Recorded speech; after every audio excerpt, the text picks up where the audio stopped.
올 한 해를 우리가 시작하면서 믿음을 붙들고 살아가고자 기도하며 결단을 하면서 한 해를 시작했습니다. 하지만 우리가 하나님의 말씀에 귀 기울이는 것보다 주변 사람들의 이야기에 귀 기울이며 우리의 믿음이 흔들릴 때가 많이 있습니다. 특별히 사람들의 소식을 들으면서 부러워하는 마음이 큽니다. 이 부러움은 믿음대로 나답게 살아가지 못하고 시기와 질투하는 삶으로 이어집니다. 주변 사람들이 해외여행 갔던 사진을 보면서 또 자녀들과 손주들의 진학 소식들, 취업 소식을 들으면서 또는 재테크를 해서 수익 창출한 주변 사람들의 이야기를 들으면 우리 마음속에 시샘이 일어납니다. 여전히 먹고 사는 문제가 우리의 마음을 무겁게 하고 우리의 믿음을 흔들리게 합니다. 매년 어렵다는 경제 전망 속에서 어떻게 하면 우리가 믿음을 지키면서 살아갈 수 있을지 우리는 기도하고 또 고민해야 될 시점인 것 같습니다. 오늘 말씀은 누가 진정한 공급자이고 누가 진정한 하나님이신가라는 주제로 함께 말씀을 나누려고 합니다. 오늘부터 해서 엘리야에 대한 내용을 한 4번에 걸쳐서 같이 말씀을 나누고자 합니다. 하나님께서는 이스라엘 백성들과 그 왕들에게 하나님의 약속을 신뢰하며 살아가도록 부르셨습니다. 세속의 가치관을 따르지 않고 거룩한 백성이 되어서 하나님의 복을 흘러보내도록 했습니다. 특별히 다윗 왕가의 언약을 통해서 하나님이 통치하는 나라가 영원할 것이라고 말씀했습니다.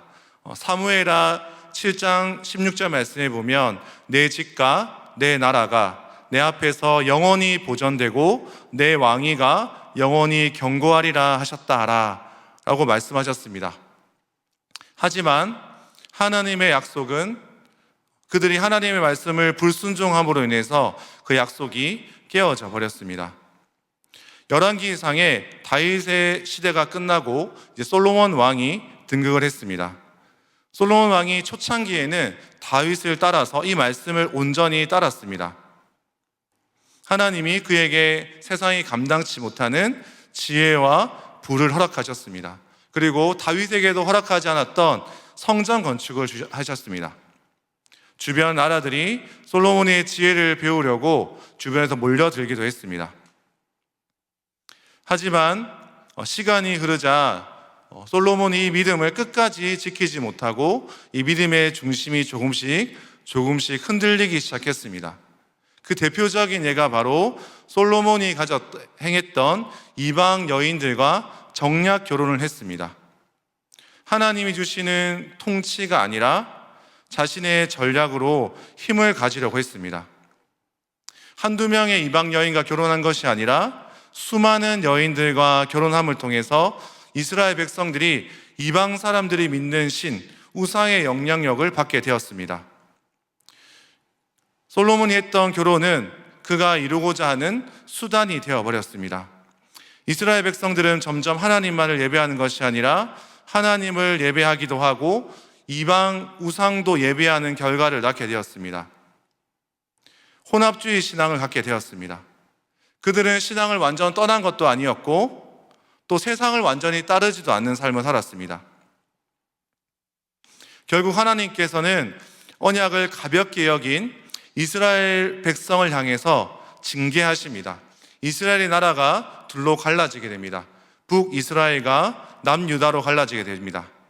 이후 북이스라엘의 첫 번째 왕이었던 여로보암의 영향력 아래서 제 영향력을 가지게 되었습니다.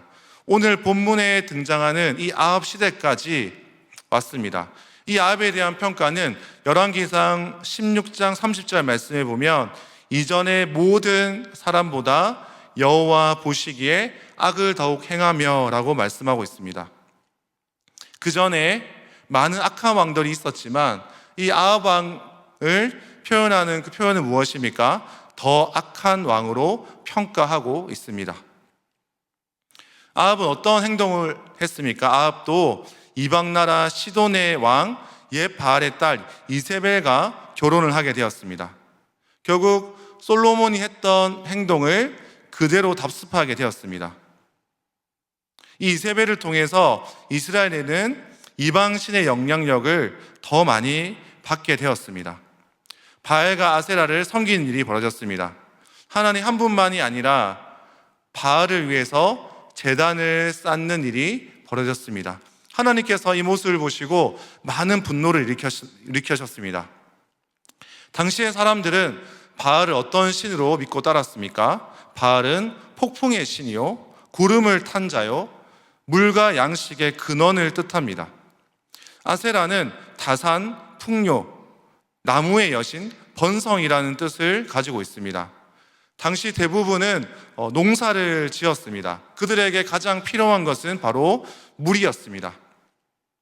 하나님께서는 이스라엘 백성들에게 이른 비와 늦은 비를 주시면서 그 곡식이 자라나게 하셨습니다. 이른 비를 통해서는 여름 내내 뜨겁고 건조한 시기가 지나면 이른 비를 내려서 마르고 갈라진 대지를 촉촉하게 적시는 역할을 했습니다.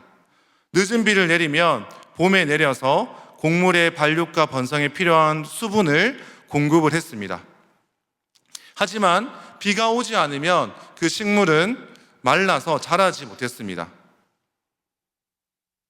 오늘 우리가 아합을 통해서 이방에서 들어온 이 우상들의 영향으로 인해서 그들은 비의 공급자를 하나님으로 인정하지 않았습니다. 쉽게 말해서 먹고 또 살아가고 죽는 문제가 이방 신들에게 달려있다고 따르는 자들이 점점 많아지게 되었습니다. 하나님을 이방 신으로 대체하려고 했습니다. 이것이 바로 우상 숭배입니다. 우상은 바로 하나님을 대처하는 것입니다. 하나님의 자리를 차지하는 것이죠. 진짜 신처럼 보이지만 결국 그 가짜 신을 믿었을 때는 허무함과 공허함으로 끝나버리게 됩니다.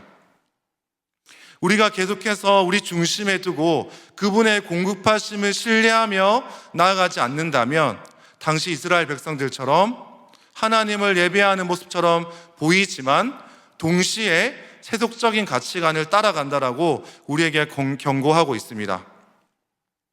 지금은 우리가 우상의 형태를 만들어서 신상을 만들어서 절을 하는 시대는 많이 지나갔습니다. 하지만 우리가 중요하다고 생각하는 좋은 가치가 하나님을 대체해서 차지합니다. 팀 켈러는 평생 소원, 사랑, 문화, 정치, 권력, 돈 등이 하나님의 자리를 차지한다라고 그렇게 말하고 있습니다. 나중에는 하나님을 예배하는 자리마저 포기해버리기도 맙니다. 아합은 바알을 섬겨 예배하고 그를 위해 제단을 쌓았다라고 그렇게 말하고 있습니다. 하나님이 이스라엘 백성에게 하셨던 그 약속을 포기하지 않고 하나님을 따르는 자를 세웠습니다. 하나님께서 이런 악하고 혼란스러운 시대 속에서 한 선지자를 세우십니다. 이 선지자를 통해서 당시의 왕과 백성들을 깨우십니다. 선지자는 하나님의 뜻을 전함을 통해서 왕과 백성들이 다시 언약을 기억하고 돌아오도록 했습니다. 이스라엘 왕 중심으로 이 열왕기서는 쓰여졌습니다. 열왕기는 열왕기 상가, 열왕기 하가 이렇게 나누어져 있습니다. 이 이야기가 한 이야기로 연결되어졌을 때 이 중간 지점에 엘리야와 엘리사 선지자가 등장하고 있습니다. 왕의 이야기가 계속 지속되는 가운데서 하나님께서 이 엘리야와 엘리사를 세우셔서 이 이스라엘 백성들의 왕과 이 백성들의 잘못된 부분들을 하나님께서 말씀하시고 또 하나님께로 돌아오도록 그렇게 말씀하셨습니다. 엘리야의 이름 뜻은 바로 여호와는 나의 하나님이시다라는 뜻입니다. 여호와 하나님만이 우리가 예배하고 따라야 할 유일한 주님이시라고 말씀하고 있습니다. 저를 한번 따라해 보겠습니다. 엘리야의 뜻은 여호와 하나님만이 우리가 예배하고 따라야 할 유일한 주님입니다. 네, 여호와는 나의 하나님이시다.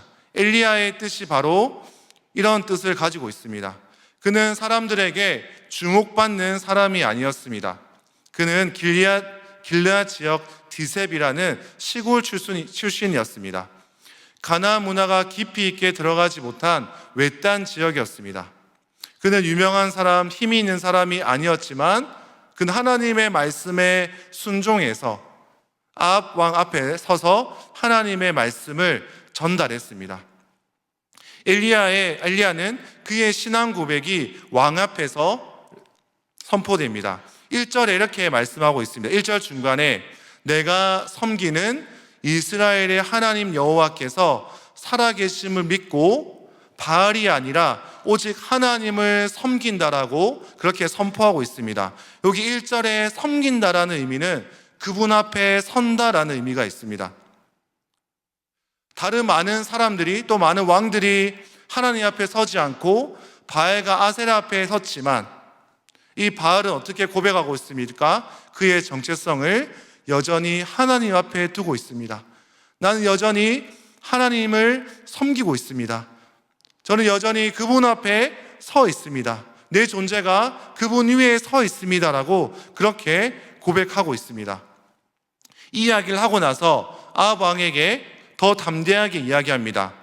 이제 이 땅에 수년 동안 비도 내리지 않고 이슬도 내리지 않을 것이라고 그렇게 말씀합니다. 엘리야는 단순히 기후를 점치는 사람으로 예언한 것이 아닙니다. 하나님 한 분만을 섬기며 살아계심을 붙들었습니다. 당시에 이스라엘 백성들이 가지고 있는 세계관과 권력과 거짓 믿음에 대한 도전이었습니다. 하나님을 잊고 살아가는 이스라엘 백성들이여, 비를 내리는 분은 바알이 아니라 우리에게 이른 비와 늦은 비를 주시는 분, 우리에게 비를 주시고 우리에게 모든 것을 공급하시고 창조하신 분이 바로 하나님이란 것을 이 아합 왕 앞에서 선포했습니다. 이 선포를 하고 나니까 아합 왕과 이스라엘 백성들은 아주 큰 충격에 빠지게 되었습니다. 그들은 하나님을 떠나서 비를 다스리는 분, 우리에게 공급해 주시는 분이 바로 바알이고 아세라라고 믿었기 때문이었습니다. 하나님은 이 아합 왕에게 섰던 엘리야를 계속해서 훈련시키시면서 이스라엘 백성들을 깨우고 또 이방 민족들을 깨우는 그 선지자로 계속해서 세워나가십니다. 오늘 읽었던 본문은 바로 첫 번째 엘리야가 가졌던 첫 번째 훈련이라고 할 수 있습니다. 하나님께서 그리 시냇가에 이 엘리야를 숨겨서 그에게 그 시냇물을 먹게 하십니다. 엘리야를 아합 왕 무리에서부터 보호하시고 강야와 같은 곳에서 숨게 하셨습니다. 그곳에서 시냇물을 마시게 했고요.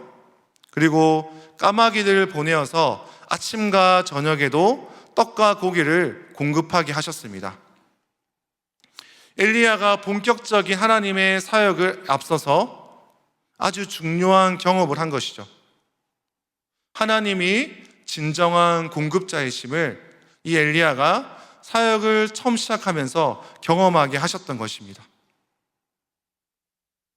시간이 지나자 하나님의 약속대로 수로와 우물이 마르기 시작했습니다. 이슬까지 내리지 않자 그 주변의 땅들이 바싹바싹 말라갔습니다. 동물들도 다 죽어갔습니다.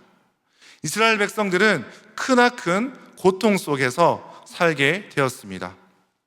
이런 상황 가운데서 하나님은 첫 번째 이 엘리야를 통해서 하나님이 진정한 공급자이시며 하나님이 이 땅을 만드신 분이심을 엘리야에게 몸소 알려주셨습니다.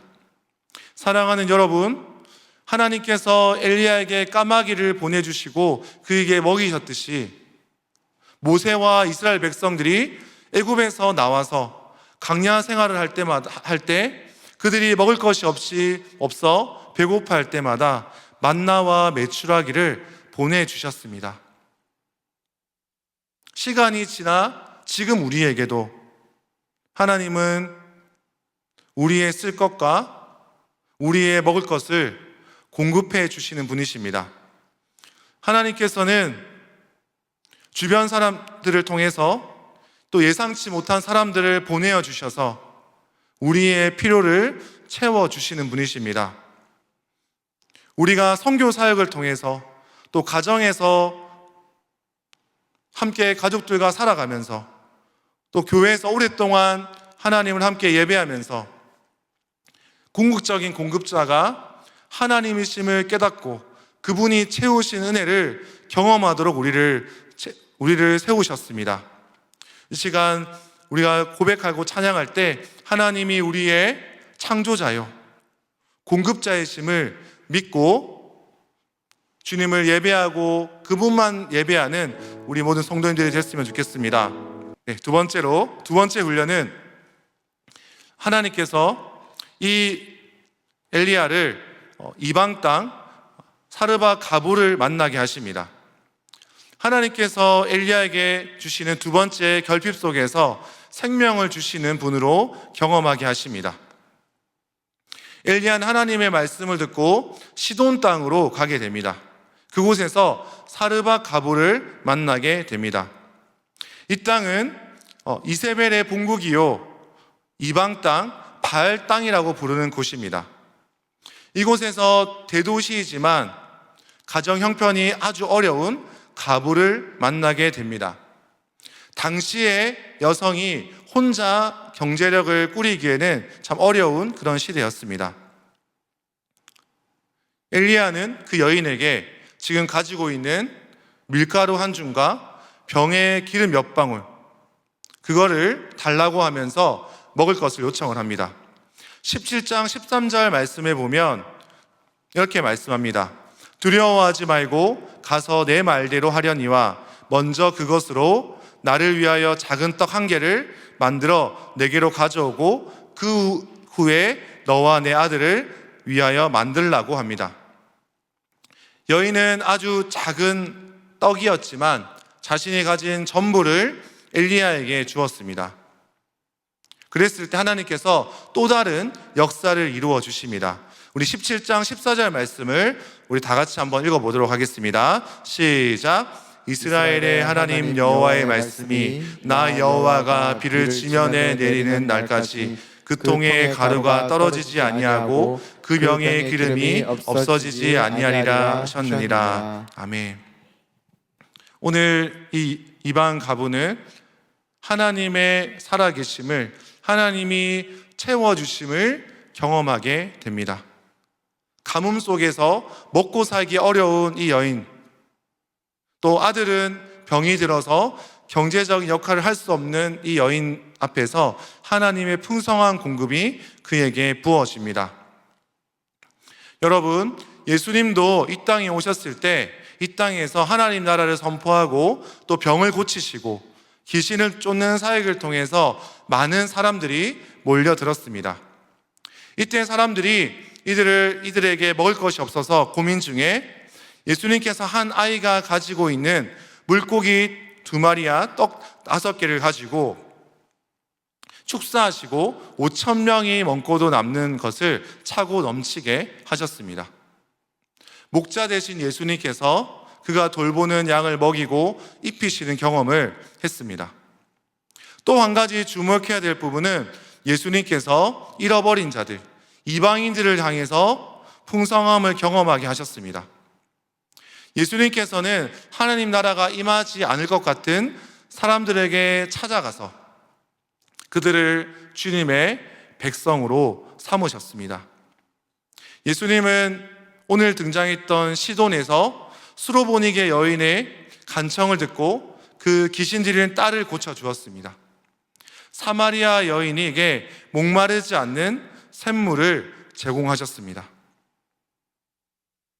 여인과 어린이, 또 이방인들, 가부, 세리들, 병든 자들을 찾아가셔서 그들도 하나님을 만날 수 있다고 그 길을 열어주셨습니다. 하나님의 복과 전혀 상관없는 사람들, 말할 수 없는 비참한 삶을 살아가는 사람들, 스펙이 없고 이 세상에서 보잘것없이 보이는 사람들도 하나님의 복에서 배제되지 않는다는 것입니다. 그들도 예수님은 그들을 향해서 복된 자라고 말씀하셨습니다. 하나님은 마지막 엘리야에게 세 번째 훈련을 하셨습니다. 그것은 무엇이었냐면 바로 살리는 문제, 생명의 주관자이심을 다시 한 번 더 보여주셨습니다. 이 과부가 먹을 것을 충족히 받은 약속을 받았지만 과부의 아들은 끝내 숨을 거두고 말았습니다. 그 여인의 마음속에는 원망이 가득 찼습니다. 17장 18절 말씀을 한번 읽어보겠습니다. 시작. 여인이 엘리야에게 이르되 하나님의 사람이여 당신이 나와 더불어 무슨 상관이 있기로 내 죄를 생각나게 하고 또 내 아들을 죽게 하려 내게 오셨나이까. 이 여인의 마음속은 왜 저의 숨은 죄를 찾아내셔서 하나님의 심판을 하십니까? 여인은 죄로 인해서 자신의 아들이 죽었다는 자책감과 죄책감 속에서 빠져나오지 못하고 있었습니다. 그러나 엘리야는 하나님 앞에 간절한 마음으로 기도를 합니다. 열왕기상 17장 21절 말씀에 보면 내 하나님 여호와여 원하건대 이 아이의 혼으로 그의 몸에 돌아오게 하소서. 엘리야의 소리를 들으셔서 그 아이가 살아나게 하셨습니다. 과부는 이 엘리야의 이 능력을 보고 이렇게 고백합니다. 열왕기상 17장 24절입니다. 다 같이 읽겠습니다. 시작. 내가 이제야 당신은 하나님의 사람이시오 당신의 입에 있는 여호와의 말씀이 진실한 줄 아노라 하니라. 아멘. 이 여인의 고백은 무엇입니까? 당신을 통해서 내가 하나님을 보았습니다. 내가 하나님을 신뢰합니다. 먹는 것뿐만 아니라 생명을 주시는 분이 바로 하나님이심을 이 여인은 고백하고 있습니다. 예수님도 이 땅에 오셨을 때 나인성에서 과부의 아들을 살리시면서 생명의 주관자이시고 또 이방인들도 살리신다는 것을 능력을 나타내셨습니다. 이 과부의 아들이 죽고 장례 행렬이 이루어졌을 때 그 장례 행렬을 멈추고 긍휼한 마음으로 간에 손을 대었습니다. 당시 시체를 만지면 불경하며 더러움이 전가된다고 했습니다. 하지만 예수님은 그 아들의 간을 만지고 그 아들을 살리십니다. 예수님을 통해서 생명이 흘러간 것입니다. 저주가 예수님에게 온 것이 아니라 생명이 그 아들에게 흘러간 것이죠. 예수님은 이 땅에 오셨을 때 이렇게 말씀하셨습니다. 스스로 고백했습니다. 나는 생명의 떡이니 내게 오는 자는 결코 줄이지 아니할 터이요 나를 믿는 자는 영원히 목마르지 아니하리라. 이렇게 말씀하셨습니다. 사랑하는 여러분, 세상이 줄 수 없는 만족, 풍성함이 예수님과 함께 하시는 하나님에게 있습니다. 우리 영혼의 공허함을 채워주시는 분은 하나님밖에 없습니다. 하나님을 통해서 우리에게 그분으로 인한 만족, 그분이 주시는 생명의 풍성함을 매일매일 경험하는 여러분이 되시길 소망합니다. 말씀을 마무리하겠습니다. 우리가 사는 세상도 아합의 시대처럼 우상을 따르는 시대입니다. 사람이 만든 형태, 신상보다 보이지 않는 우상과의 싸울 때가 많이 있습니다. 하나님을 예배한다고 하지만 우상도 예배하는 혼합주의 시대에 살아가고 있습니다. 우리가 이 우상의 나라에서 나와서 하나님의 통치를 경험하는 여러분이 되시길 바랍니다. 두 번째로 엘리야가 아합 왕 앞에서 선포했던 말씀을 기억하시기 바랍니다.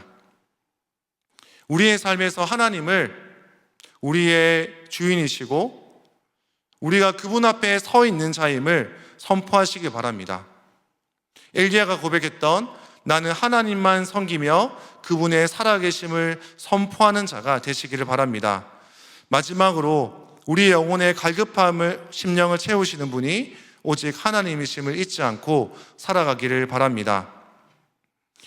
궁극적으로 우리 영혼을 채우는 것이 우리의 재정과 인기와 인정과 돈과 취업이 아니라 안정적인 노후 준비가 아니라 하나님이심을 믿고 주님을 따라가는 모든 우리 성도님들 되기를 주님의 이름으로 소원합니다. 오늘 말씀을 기억하면서 함께 내 갈급함 함께 찬양하겠습니다.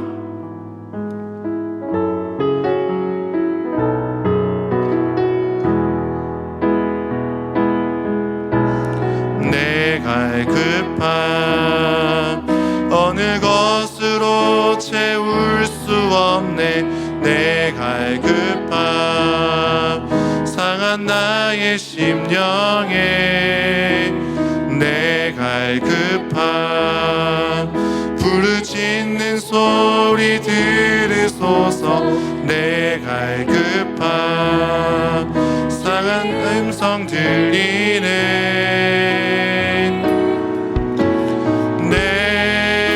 내게로 나오라. 영원히 목마른 전혀 없으니 내게로 나오라. 가까이 생수의 근원 대신 주께 내게로 나오라.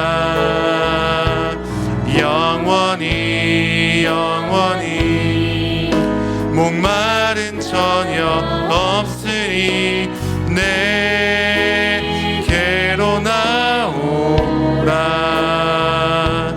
가까이 생수의 근원 대신 주. 우리 처음부터 한 번 더 고백합시다. 내 갈급함 어느 것으로 채울 수 없네. 내 갈급함 상한 나의 심령에 내 갈급함 부르짖는 소리 들으소서. 내 갈급함 주의 음성 들리네. 내게로 나오라. 내게로 나오라.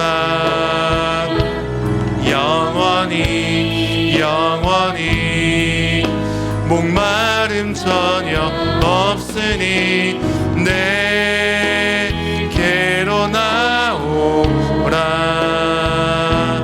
가까이 생수의 근원 대신 주께 내게로 나오라. 영원히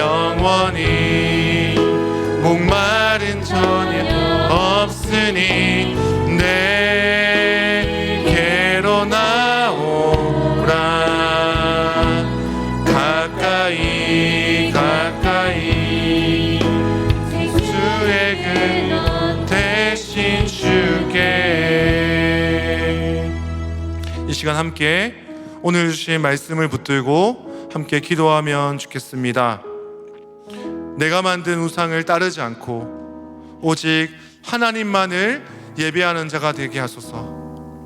하나님이 우리 영혼의 갈급함을 채우시고 생명의 풍성함을 주시는 분임을 매일 경험할 수 있도록, 복음이 사람들에게 전해져서 하나님의 유일한 창조자시요 진정한 공급자이심을 알게 해주시도록, 우리 주변 사람들도 하나님을 알아갈 수 있도록 함께 오늘 말씀을 붙들고 함께 기도하겠습니다. 살아계신 하나님 아버지,